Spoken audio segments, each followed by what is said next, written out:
विद्यार्थियों नमस्कार। आप लोग कैसे हैं? हम आपके लिए एनटीपीसी CBT1 एग्ज़ाम के पेपर के प्रश्न पत्र हल करवा रहे हैं। आप लोग ध्यान रखें, इस एग्ज़ाम की बात करें तो 2021 में हुआ था, ठीक है। तो RRB NTPC 2019 CBT1 वाला पेपर है, बट इसका एग्ज़ाम 2021 में हुआ। आप स्क्रीन पर देख सकते हो। टेस्ट डेट आपका 3/4/2021 को है, ठीक है। नोटिफिकेशन 2019 में आया था, बट कोरोना काल के चक्कर पेपर नहीं हुआ था, जो 2021 में हुआ है। तो 2021 में जो एग्ज़ाम में आए थे उन प्रश्नों को हम आपको दिखाएंगे कि किस प्रकार के प्रश्न आते हैं। चलिए, आपको विदित होनी चाहिए, पूरा 100 नंबर के पेपर होता है, जिसमें से आपके पास 30 का मैथ्स रहेगा, 30 का रीजनिंग रहेगा और 40 का जीके जैसा रहेगा। तो हम आपको इस पेपर के हम PYQ करवा रहे हैं आपको जीके जेस वाली, जिसमें आपको 40 प्रश्न मिलेंगे। इतिहास, भूगोल, राजनीति, अर्थशास्त्र, करंट अफेयर, कंप्यूटर, ठीक है। चलिए, आप देखिए। और रही बात, यहाँ पर आप पता होनी चाहिए, एक प्रश्न 1 नंबर का रहता है, और आप अगर 3 प्रश्न गलत करते हो तब 1 नंबर आप कटेगा, मतलब 1/3 रहता, ठीक है। इसको ध्यान रखते हल करना है आपको। चलिए, हम आगे आपको दिखाते प्रश्नों को। चलिए, आप किस पर प्रश्न दिख रहा है? प्रश्न क्रमांक 4 है, जो आपके सेट में आने वाला है। चीन ने अपने कृत्रिम सूर्य के लिए निम्नलिखित में से किस तकनीक का उपयोग किया? तो आपको बताना है, चीन एक देश है जिसकी राजधानी बीजिंग है, ठीक है। और यहाँ पर जो कृत्रिम सूर्य बनाया गया, सूर्य तो आप जानते हैं, ठीक है। सूर्य एक तारा है, ध्यान रखें, सूर्य ग्रह नहीं होता, सूर्य तारा होता है। और कृत्रिम सूर्य बनाने का जो काम हमारे चीन देश ने किया है, जो तकनीक का प्रयोग करता है नाभिकीय संलयन, ठीक है। साइंस वाले आप बखूबी जानते होंगे, याद रखेंगे, आपको पता होनी चाहिए। चीन ने अपने कृत्रिम सूर्य के लिए किस तकनीक का उपयोग किया? अगर आप पूछता अगली बार तो क्या बताएं? नाभिकीय संलयन। चलिए, अगला प्रश्न देखिए इसके पर आप लोग। चलिए, अगला प्रश्न आपके समक्ष प्रश्न क्रमांक 8 देख सकते हो। लगातार कंटिन्यू नहीं है, वहाँ मैथ्स भी, रीजनिंग भी, जीके, सभी तीनों चीज़ों को एक साथ कर दी, इसलिए हम आपको अलग अलग प्रश्न करवा रहे हैं।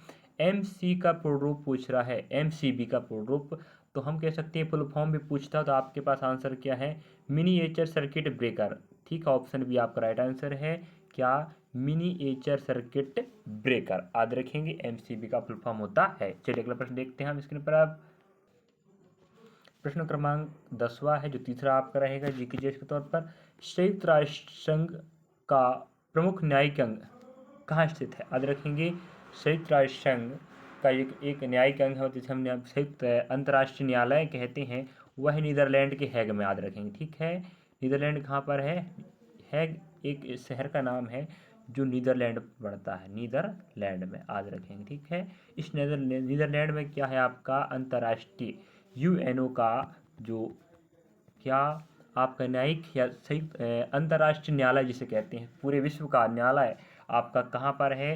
नीदरलैंड के हैग में, से याद रखेंगे। प्रश्न पूछा है, देश भी पूछ सकता है, वो शहर का नाम दे के रखा है, तो आप हैग बताएं। अगर देश पूछे तो क्या बोलेंगे? नीदरलैंड, ठीक है। और जिसे हम न्यायिक अंग, जिसे हम कह सकते हैं अंतर्राष्ट्रीय न्यायालय। अगला प्रश्न देखिए। चलिए, अगला प्रश्न आपके समझ दिख रहा है, क्या दिख रहा है देख सकते हैं आप। 12वां क्रमांक है, भारतीय संविधान में शामिल 22 अनुसूचित भाषाओं के अलावा, आप पता होनी चाहिए, जब मूल संविधान बना था तब भाषाएं कम शामिल थी, 18 शामिल मान सकते, 18 के बाद 4 ऐड होकर आप कितना हो गया कुल मिला के 22 भाषाएं, ठीक है। मतलब आप कह सकते हो, पहले समझ आता हूँ, पहले 14 भाषाएं थी, अब कितनी भाषा होंगे शामिल होकर आपके पास? 22 भाषाएं। भारतीय संविधान में अगर आप बोला जाए, शुरू में आपके पास 14 भाषाएं शामिल थी, उसके बाद वर्तमान में 22 भाषाएं हैं। में 22 भाषाओं के अलावा राजस्थानी और अंग्रेजी को भी हिंदी साहित्य अकादमी द्वारा शामिल या मान्यता दिया गया है, ठीक है, इसे याद रखेंगे।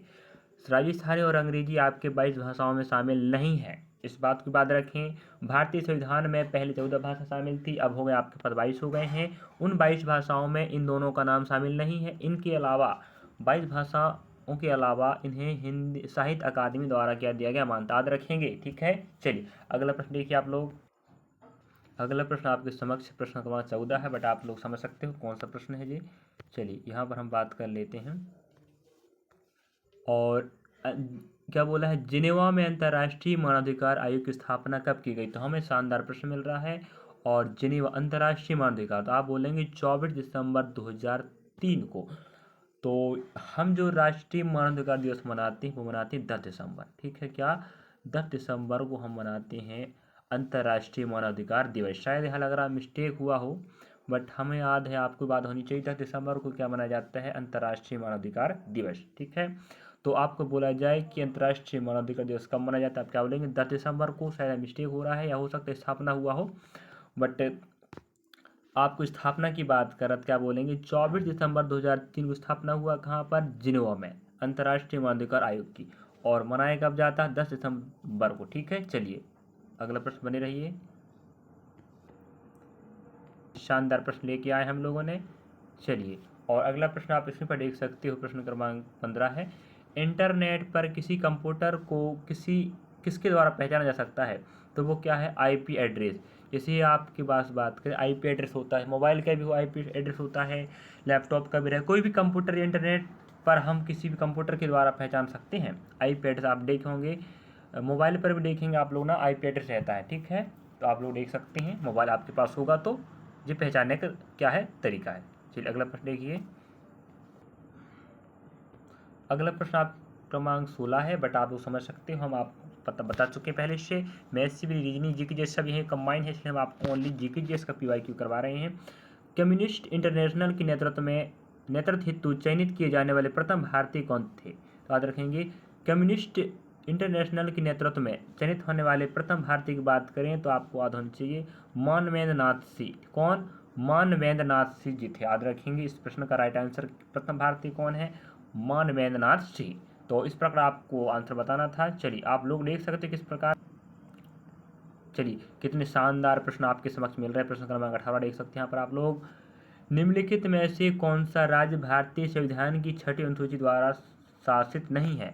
मतलब हमें बात कर रहा है 6ठी अनुसूची में कौन सा राज्य शामिल नहीं है। ठीक है, तो हम संविधान के प्रश्न की बात करें, यह संविधान का प्रश्न है, तो 6ठी अनुसूची में शामिल राज्य कौन सा नहीं है, तो आप क्या बताएंगे, अरुणाचल प्रदेश, त्रिपुरा है, असम है, मिजोरम है। त्रिपुरा राजधानी क्या है बताएगा कोई, अगरतला, असम की दिसपुर, मिजोरम की आइजोल, अरुणाचल प्रदेश ईटानगर। ठीक है, तो आपको राजधानी याद होनी चाहिए, क्योंकि राज्यपाल मुख्यमंत्री भी आपको प्रश्न पूछता है, तो आपको बोला जाए संविधान की 6ठी अनुसूची में कौन से राज्य शामिल नहीं है, तो यहाँ में से आप क्या बताते हैं, अरुणाचल प्रदेश शामिल नहीं है कि नहीं। चलिए अगला प्रश्न आप लोग देखिए। अगला प्रश्न आपके समक्ष 19 नंबर का है, बट आप लोग पता है कौन सा क्रमांक होगा इसके जीकेजीएस में। चलिए 1600 से 1700 की अवधि के धार्मिक शिक्षक मियाँ मीर किस राज्य से संबंधित थे, इसे याद रखेंगे। धार्मिक शिक्षक हैं आपके मियाँ मीर, इनका संबंध हरियाणा से नहीं है, उत्तर प्रदेश से नहीं, पंजाब से संबंध। ठीक है, और हरियाणा और उत्तर प्रदेश ना कि कर्नाटक से, किससे संबंध है आपका, पंजाब से। पंजाब की राजधानी क्या है, चंडीगढ़ है, उत्तर प्रदेश लखनऊ है, हरियाणा की क्या है भाई, चंडीगढ़। हरियाणा की राजधानी भी चंडीगढ़ है, पंजाब की भी चंडीगढ़ है, उत्तर प्रदेश लखनऊ है, कर्नाटक की आप पता है बेंगलोर है। इस प्रकार आपको बताना था। जो मियाँ मीर हैं धार्मिक शिक्षक हुआ करते थे, जिनका संबंध किससे, पंजाब से। ठीक है, चलिए पंजाब राज्य से संबंधित हैं। चलिए अगला प्रश्न आपके समक्ष है, आप लोग देख सकते हो, प्रश्न क्रमांक 21 है, और यह आपके साइंस का पोर्शन का प्रश्न है। शानदार प्रश्न है, अम्ल और उस पदार्थ जिसमें वह पाया जाता है, इनमें से कौन सा सम्मिलित नहीं है, कह रहा। अब देखिए भाई, आपके पास एस्कार्बिक अम्ल है, एस्कार्बिक अम्ल बताइए कहाँ पाया जाता है। लैक्टिक अम्ल दही के साथ बिल्कुल संबंध सही है, ऑक्जेलिक अम्ल पालक में पाया जाता है, ये भी सही है, एसिटिक अम्ल सिरका में पाया जाता है, ये भी सही है। ठीक है, अब हम बात करें नींबू में, नींबू में क्या पाया जाता है, सिट्रिक अम्ल पाया जाता है कि नहीं। एस्कार्बिक अम्ल कहाँ पाया जाता है आप लोग बताएंगे। और इमली में टार्ट्रिक अम्ल पाया जाता है, क्या पाया जाता है, टार्ट्रिक अम्ल पाया जाता है, जो यह क्या हो गया, सम्मिलित नहीं है। समझे है कि नहीं। हमारे पास लैक्टिक अम्ल दही में पाया जाता है, ऑक्जेलिक अम्ल पालक में पाया जाता है, और सिरका में एसिटिक अम्ल पाया जाता है, इमली में टार्ट्रिक अम्ल पाया जाता है, और एस्कार्बिक अम्ल कहाँ पाया जाता है आप लोग कमेंट में जरूर बताएंगे, है कि नहीं। इस प्रकार आपको अलग छांटना था। चलिए अगला प्रश्न आप लोग देख सकते हैं स्क्रीन पर। अगला प्रश्न आपके बहुत शानदार प्रश्न, हार्डली प्रश्न भी कह सकते हो, 22 नंबर का, निम्नलिखित में से कौन सा युग्म क्षेत्र घास मैदान आपको देखो सम्मिलित नहीं कह रहा है। इसके पहले भी बोला सम्मिलित नहीं है, क्या है, आपको 3 ऑप्शन पता होनी चाहिए तब छांट पाते। उसी प्रकार यहाँ पर आपका अर्जेंटीना का घास क्षेत्र नहीं है, कौन, प्रेरीज। ऑस्ट्रेलिया का डाउस है, मध्य एशिया का आपका स्टेपी है और दक्षिण अफ्रीका आपका बेल्ट, ये सब आपके क्या है, घास मैदान क्षेत्र हैं। बाकी ऑप्शन ए अर्जेंटीना का प्रेरीज नहीं है। ठीक है, इस प्रकार आप छांटना था। अगला देख लीजिए आप लोग। चलिए अगला प्रश्न आपके समक्ष है, प्रश्न क्रमांक 23 है और आप लोग क्रमांक ध्यान रखेंगे। हम जीके जेस और ओनली हल करवा रहे हैं, बाकी आपको यहाँ कंबाइन दिया है सब कुछ, जीके जेस में रीजनिंग। संगाई त्यौहार भारत के किन राज्यों में मनाया जाता है? यह बहुत प्रसिद्ध त्यौहार, ध्यान रखेंगे। तो यह आपके मणिपुर में, और इसकी राजधानी क्या है? इम्फाल, आपकी राजधानी होनी चाहिए इम्फाल। ठीक है। तो संगाई एक त्यौहार है जो भारत के मणिपुर राज्य में मनाया जाता है, इसको याद रखेंगे, कई बार पूछ चुका है। चलिए अगला प्रश्न देखते हैं, पढ़ना आप लोग आपके लिए। अब तो हम आपके लिए टॉप 20 प्रश्न करवाएंगे पार्ट 1 में, और पार्ट 2 में रहेगा आपके 20 प्रश्न रहेंगे। ठीक है, तो हम 2 पार्ट के में आपको बांट देंगे। 40 प्रश्न का आपका जी के जैसे सीबीटी बनाएगा, है कि नहीं। चलिए, निम्नलिखित में से कौन सा जलडमरू मध्य आर्कटिक महासागर को प्रशांत महासागर जोड़ता? कितने अच्छे शानदार प्रश्न आ रहे हैं, और हार्डली प्रश्न भी कह सकते हो। यह आपकी ज्योग्राफी का है, तो आप क्या बोलेंगे? बेरिंग जलडमरू मध्य, याद रखेंगे इसको। ठीक है, आर्कटिक महासागर और प्रशांत महासागर को जोड़ने वाला जलडमरू मध्य का नाम क्या है? बेरिंग जलडमरू मध्य, इसे भी याद रखेंगे। एक बार नहीं, बार बार पूछा है, आप लोग लगातार पढ़ते रहें। और मैं पहले बोल रहा हूँ, आपको शानदार प्रश्न देंगे हम आपके लिए। आप लोग शुरुआत से लास्ट तक बने रहें। अगर नए हैं वीडियो में जरूर सब्सक्राइब करें चैनल को। चलिए अगला प्रश्न आपके समक्ष है 27 का। निम्नलिखित में से कौन सा असंगठित क्षेत्र का उदाहरण है? तो असंगठित मतलब होता है जो संगठन से ना चलता हो। तो पुलिस एक संगठन बल होता है, बहुत सारे पुलिस मिलकर बनाते हैं। उसी प्रकार बैंक भी क्या है? एक संगठित है। सरकारी नौकरियां भी क्या कहलाती हैं? संगठित क्षेत्र के अंतर्गत आती हैं, लेकिन खेती नहीं है। ठीक है, खेती संगठित क्षेत्र में नहीं आता। चलिए, इस प्रकार आपको आंसर बताना था। आप यह आपका कह सकते हैं अर्थशास्त्र का इकोनॉमिक्स का प्रश्न है। चलिए अगला प्रश्न आप लोग, हम सभी प्रश्नों हल करवा देते हैं आपके लिए। 32वां प्रश्न है, निम्नलिखित में से किसने फरवरी 2021 में इटली के नए प्रधानमंत्री के रूप में शपथ ग्रहण की? तो वो आपके कौन हैं? 2021 का पहली बार वो एग्जाम हुआ था, तो उस समय के जो इटली के नए प्रधानमंत्री शपथ ग्रहण की, तो उनके बारे में आपका जो करंट अफेयर है वो कौन है? मारियो द्रॉगी। ठीक है, ये आपका राइट आंसर था। उस समय की बात करें, बट अभी अगले एग्जाम्स को नहीं पूछेगा, है कि नहीं। उस समय तात्कालिक करंट अफेयर था जी, तो हो सकता वर्तमान करंट अफेयर पूछ ले, कि नहीं, बट आपको हम हल करवा देते हैं। इस पर आपको पता होनी चाहिए था। चलिए अगला प्रश्न देख सकते हैं, इसमें आप लोग 35 नंबर का। निम्नलिखित में से किस संशोधन ने पंचायतों को वित्तीय अधिकार प्रदान किए और स्थानीय सरकार को मजबूत करने में मदद की? तो आप पता होना चाहिए, पंचायतों में जो संशोधन हुआ है, पंचायत राज लागू किया गया, वो 73वें संविधान संशोधन के तहत है। और 74 में आपका नगर पालिका आता है। ठीक है, 73वें संविधान में क्या है? ग्राम पंचायतें हैं। ठीक है, और 74 में आपके क्या है? नगर पालिका। याद रखेंगे, दोनों में, दोनों संशोधन याद रखें, आपको इसमें प्रश्न पूछता है, बनता ही है। ठीक है, चलिए अगला प्रश्न देख लें आप क्वेश्चन पर। हम आपको 20 प्रश्न करवाएंगे, बाकी 20 प्रश्न पार्ट 2 में रहेगा।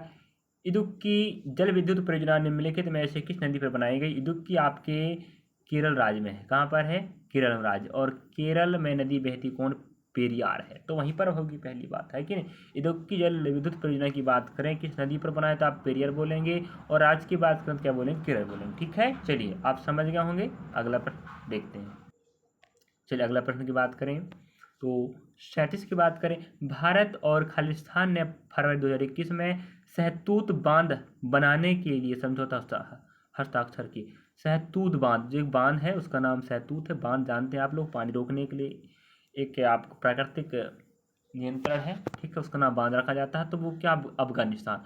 और अफगानिस्तान राजधानी क्या पता आपको? बताइए। काबुल, है कि नहीं। इसका राजधानी का नाम क्या है? काबुल। और मुद्रा क्या चलती है? अफगानी रुपया। हमारे भारत का यह पड़ोसी देश है, याद रखेंगे इसको भी। सबसे कम सीमा साझा करने वाला हमारा पड़ोसी देश कौन? अफगानिस्तान है, इसे भी याद रखेंगे। ठीक है, भारत और अफगानिस्तान ने फरवरी 2021 में क्या किया? सहतूत बांध बनाने के लिए समझौता पर हस्ताक्षर किए थे। और अफगानिस्तान राजधानी काबुल है, और यह सबसे कम सीमा साझा करने वाला देश है, किसके साथ? भारत के साथ, है कि नहीं। चलिए अगला प्रश्न देख लीजिए स्क्रीन पर आप लोग।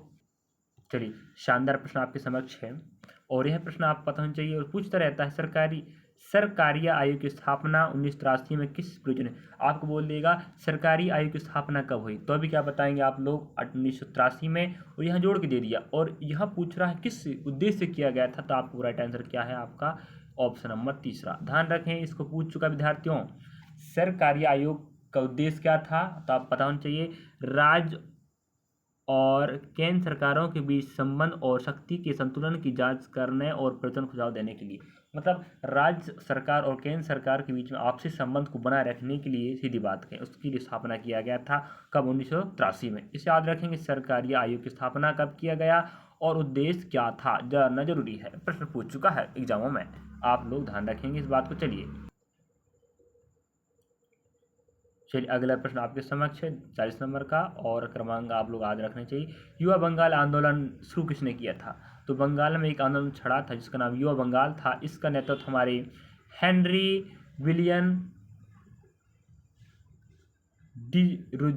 डिरोजियो हेनरी विवियन डिरोजियो ने किया था। याद रखेंगे, युवा बंगाल आंदोलन का शुरुआत है कि नहीं। चलिए, इस प्रकार आप जानना जरूरी है। प्रश्न क्रमांक 41 यहाँ पर है, और मलाला ने शरणार्थियों पर कौन सी पुस्तक लिखी थी? तो मलाला यूसुफजई को तो आप जानते होंगे, है कि नहीं, जो पाकिस्तान, या हम बात करें विश्व की सबसे कम उम्र में नोबेल पुरस्कार पाने वाली प्रथम महिला है मलाला यूसुफजई। और जो लड़कियां उन पर पुस्तक का नाम क्या है? We are displaced. ठीक है, ऑप्शन भी आपका बी दूसरा राइट आंसर है, वी आर डिस्प्लेस्ड। याद रखेंगे, मलाला यूसुफजई की तरफ लिखा गया पुस्तक है, जो शरणार्थी लड़कियों पर लिखी गई पुस्तक है, जिन्हें नोबेल पुरस्कार मिला है शांति के क्षेत्र में 2000। बताएं कब मिला है, आपको हम कमेंट बॉक्स में आप रखते हैं कब मिला है। और मैं पहले बता चुका हूँ, सबसे कम उम्र की महिला है और पाकिस्तान रहने वाली है। चलिए अगला प्रश्न आपके समक्ष है, बहुत शानदार प्रश्न है, 44 नंबर का है। भारतीय संविधान, भारतीय राष्ट्रीय कांग्रेस के पहले अधिवेशन के अध्यक्षता किसने किया? इसे जरूर पूछता है। कांग्रेस स्थापना 1885 में, ध्यान रखें 1885 में कांग्रेस स्थापना हुआ है। और कांग्रेस का जो पहले अधिवेशन हुआ था उसमें हमारे अध्यक्ष कौन थे, इस बात को पूछ लेता है, WC बनर्जी। याद रखेंगे कौन? WC बनर्जी थे। याद रखेंगे, पहले भारतीय राष्ट्रीय कांग्रेस के अधिवेशन की अध्यक्षता कर रहे थे। चलिए अगला प्रश्न देखते हैं। चलिए अगला प्रश्न आपके समझ 45 नंबर का है। उस डच का नाम बताइए जिसने भारत में आधुनिक शिक्षा के संवर्धन में राजा राममोहन राय की मदद किया था। मतलब आधुनिक शिक्षा को बचाए रखने में हमारे सहयोगी बने थे हमारे कौन? David Hare. इन्हें याद रखेंगे, राजा राममोहन राय जी की मदद किए थे।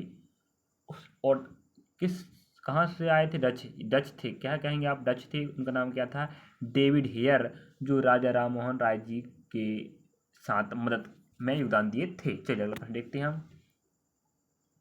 चलिए अगला प्रश्न आपके समक्ष है स्क्रीन पर 48 नंबर का। यह आपका जीव विज्ञान का प्रश्न है। निम्न में से किस संघ के सदस्य, आप पता है पूरे जंतु जगत को संघ में बांटा गया है, अलग अलग जगत होते हैं, उनमें से एक संघ का नाम ढूंढना है। मुक्त जीवन जीने वाले विशिष्ट समुद्री जीव होते हैं, तो वो आपका है एकाइनोडर्मेटा। ठीक है, एकाइनोडर्मेटा जो संघ है इसके सदस्य क्या होते हैं? हमेशा फ्री लिविंग, मुक्त जीवन जीने वाले होते हैं। और वो क्या होते हैं? समुद्री जीव होते, याद रखेंगे। ऐसे समुद्री जीव जो मुक्त जीवन जीने की इच्छा रखते हैं किस संघ के सदस्य कहलाते हैं? आप क्या बोलेंगे? एकाइनोडर्मेटा। याद रखना ही पड़ेगा। ठीक, अगला प्रश्न देखिए। चलिए अगला प्रश्न आपके समक्ष है 39 नंबर का, 49 एकम 50 का। शिशु मृत्यु दर या IMR क्या दर्शाती है? शिशु मृत्यु दर आप क्या दर्शाती है, वो क्या दर्शाती है? ऑप्शन आपका भी राइट है, हम आप पढ़ के बता देते हैं क्या दर्शाती है, पूरा पढ़ेंगे तो वक्त लग जाएगा। उस विशेष वर्ष में पैदा हुए 1000 जीवित बच्चों में से एक वर्ष में कम आयु में मरने वाले बच्चों की संख्या का अनुपात। मतलब शिशु मृत्यु दर, मतलब एक वर्ष में 1000 जीवित बच्चों की तुलना करना पड़ता है मरने वाले बच्चों की संख्या में, उसका अनुपात हम क्या बोलते हैं? शिशु मृत्यु दर। समझे? एक वर्ष में जितने बच्चे पैदा लेते हैं उन्हें 1000 माना गया, 1000 में जितने बच्चे एक्सपायर होते हैं उनका अनुपात रेशियो होता है, उसे हम क्या बोलते हैं? शिशु मृत्यु दर कहा जाता है। 1000 के साथ तुलना करके दर बताया जाता है। चलिए अगला प्रश्न देखिए आप लोग। चलिए अगला प्रश्न आपके समक्ष है, बहुत शानदार प्रश्न है। हीराकुंड बांध किस नदी पर बना है? तो आप क्या बोलेंगे? आपकी महानदी नदी पर बना है। ठीक है, महानदी हमारे मध्य प्रदेश के पूर्व राज्य छत्तीसगढ़ से निकलती है और जिसे महानदी तो आप जानते हैं, छत्तीसगढ़ की जीवनदायी नदी महानदी ही कहलाती है। इस नदी पर बना हीराकुंड बांध, जो वहाँ नहीं बना, उड़ीसा पर बना, नहीं कहाँ बना है, उड़ीसा में। तो हीराकुंड बांध उड़ीसा पर बना, ध्यान रखेंगे, ठीक है। और किस नदी पे बना है, तो महानदी पे बना, महानदी छत्तीसगढ़ से निकलती है। चलिए अगला प्रश्न देखते हैं स्क्रीन पर हम। चलिए अगला प्रश्न आपकी स्क्रीन पर दिख रहा होगा 52 नंबर का। उबंटू, मिंट और फेरोडा निम्न में से किस संस्करण है, तो ये लिनक्स है। थोड़ा सा अजीब से प्रश्न आया है, लिनक्स आप देख सकते हो। उबंटू, मिंट और फेरोडा, यह है आपकी किस संस्करण के हैं, तो आप बोलेंगे लिनक्स। और यह है आपका कंप्यूटर की लैंग्वेज, ठीक है, इसका लैंग्वेज कंप्यूटर लैंग्वेज। चलिए अगला प्रश्न देखिए आपको इसमें पर। चलिए 53, भारतीय संसद द्वारा आरटीआई अधिनियम कब पारित किया गया था और इसे राष्ट्रपति की मंजूरी कब प्राप्त हुई। तो आरटीआई अधिनियम मतलब होता है राइट टू इन्फॉर्मेशन, ठीक है।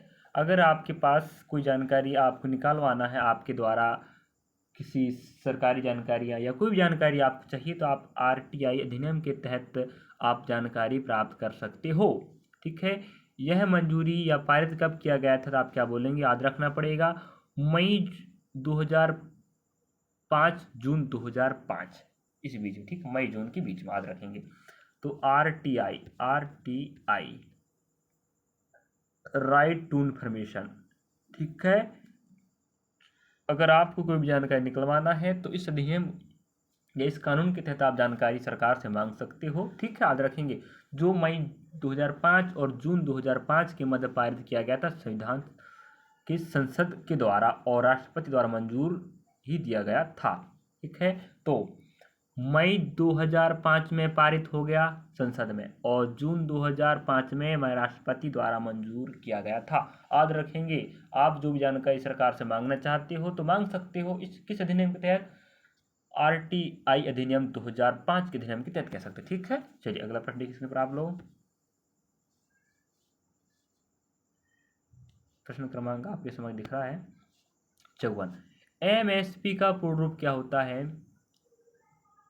एमएसपी अधिकांश आप लोग देखे होंगे, जो किसान आज का आंदोलन चलता है तो उसमें एमएसपी कहते हैं, हमारा जो एमएसपी कम है, हमारी फसल का जो दाम है एमएसपी कम कर दिया। उसका मतलब क्या होता है, मिनिमम सपोर्ट प्राइस, न्यूनतम समर्थन मूल्य, जिसे हम क्या बोलते हैं हिंदी में, न्यूनतम समर्थन मूल्य, और अंग्रेजी में बोलते हैं शॉर्ट फॉर्म एमएसपी। और यही बात पर बहुत जोर दिया जाता है कृषि क्षेत्र में। वर्तमान में हमारे कृषि मंत्री कौन है, आप पता है, मध्य प्रदेश के पूर्व मुख्यमंत्री श्री शिवराज सिंह चौहान जी। उनके शब्दों में जब भाषण आप सुने होंगे तो आप जरूर सुने होंगे एमएसपी के बारे में।